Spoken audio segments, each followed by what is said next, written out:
Assalamu alaikum, and welcome to ZND Academy Course Summaries. This channel is independent and is not affiliated with or officially endorsed by Zad Academy. Today, we're bringing you a premium visual explainer of Sheikh El Munajid's Level 1 Tafsir lecture. If you find this helpful, please make sure to subscribe, like, comment, and share so we can keep creating these educational summaries for you. All right, let's dive right into this fascinating journey into the Book of Allah. So, today we're laying down a really solid blueprint. We'll be looking at the virtues of Quran people, defining tafsir and ta'wil, the danger of corrupt ta'wil, the Quranic framework of clear and ambiguous verses, and finally, we'll wrap up with the companion's methodology.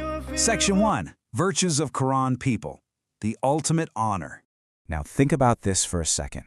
The Prophet Muhammad, peace and blessings be upon him, literally described the people of the Qur'an as the people of Allah and His chosen ones. That is huge. Engaging with tafsir, actually explaining and deeply understanding the Qur'an, means you're dedicating your time to the highest, most noble pursuit possible. It's a divine trade that never perishes. It's a space where angels surround you and tranquility just completely descends upon your heart. Okay, moving on to Section 2. Defining tafsir and ta'wil. Uncovering the meaning. Let's put on our Arabic teacher hats for a minute. The word tafsir actually comes from the Arabic root al-fasar, which means to uncover, reveal, or expose something that was hidden. I like to think of it kind of like the morning light breaking through the darkness of night, just making everything completely clear and visible. Technically speaking, it's the precise science of explaining Allah's words, clarifying what they mean, and then extracting the wisdom and rulings from them. Closely related to that is a term you've probably heard, ta'wil. This comes from the root al-awwal, meaning to return something to its original source or its ultimate destination. And what's super fascinating here is how the early generations used this word. Early scholars like the legendary Imam al-Tabari actually used ta'wil just as a synonym for tafsir. To them, it simply meant the explanation or the true reality of what a verse was pointing toward. Over time, though, a real split happened in how ta'wil was used. On one side, you have the orthodox methodology of Ahlus Sunnah. This approach affirms textual meanings and Allah's attributes exactly as they're described, literal and true, suited entirely to His majesty. But on the flip side, you have what's called corrupt ta'wil. This is the practice of twisting words away from their clear, apparent meanings without any valid linguistic or textual evidence whatsoever. Which brings us to Section 3, Danger of Corrupt Ta'wil, the Root of Division. The great scholar Ibn al-Qayyim made a statement that is just absolutely crucial to understand. He said, "The origin of the destruction of religion and the world is only from ta'wil that Allah and His Messenger did not intend." That's a heavy statement, right?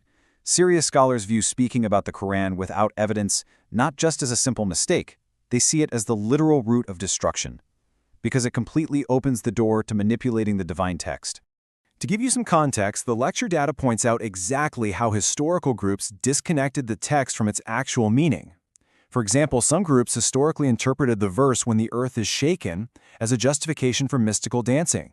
In another case, it notes the Rafidas claimed the two seas meeting specifically referred to Ali and Fatima. Or you have esoteric groups like the Batanis, who claim that fasting merely meant keeping the sect's secrets. According to Orthodox scholars, this kind of methodology totally strips the Quran of its intended universal meaning. And the source material draws a really interesting parallel here, arguing that modernists apply the exact same corrupt ta'wil to twist verses to fit contemporary secular ideologies today. For instance, you'll see people equating the profound Islamic concept of shura, or mutual consultation, directly to Western democracy, or interpreting no compulsion in religion as some sort of absolute freedom to just abandon divine law entirely.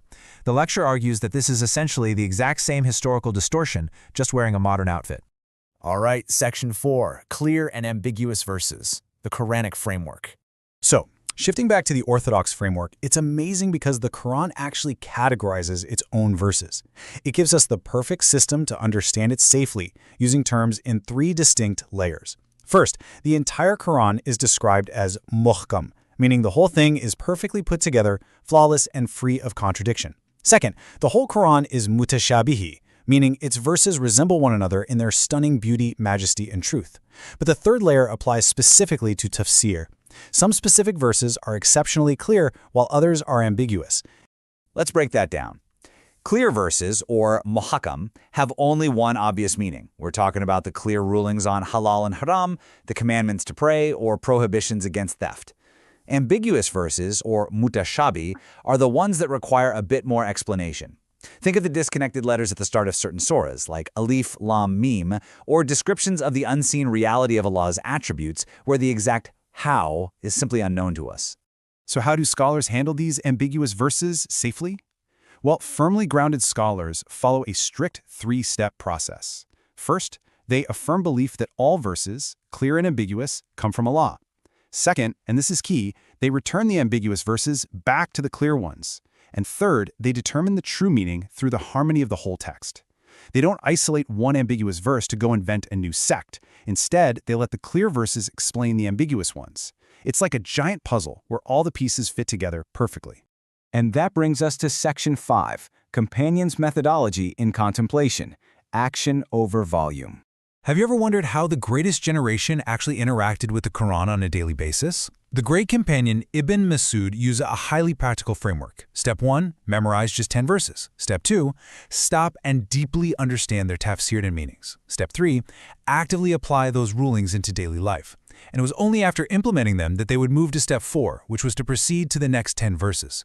Education in early Islam wasn't just theoretical, it was intimately, inseparably tied to immediate action. And there's this crucial takeaway from Ibn Abbas that we really need to remember. Deeply contemplating just one surah is far better than reciting the entire Quran quickly without understanding a word of it. This is the very essence of tadabbur.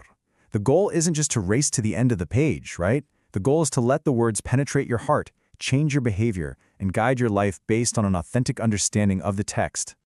So, as we wrap up this visual explainer, it leaves us with a really vital question to reflect on.